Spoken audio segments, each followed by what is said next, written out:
Here we have 2 dice.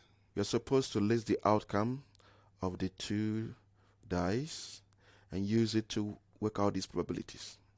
So the same way, 1 and 1, 1 and 2, and so on.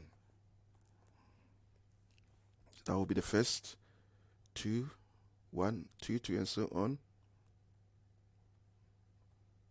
So you have 36 possible outcomes.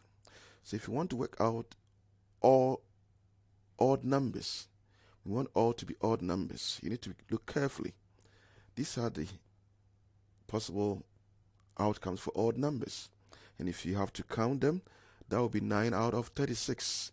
In case you did not count, 9 out of 36. Then we have probability that they will all show the same numbers. Count the same numbers. So the answer will be 6 out of 36. All numbers more than 4. So we want all the numbers showing should be more than 4. So the options, so it's 4 out of 36. Then we have 2 on blue and odd number on red. 2 on blue, odd number on red. This is specified. 2 on blue, odd number on red. So there are 3 options. So it's 3 out of 36. Now let's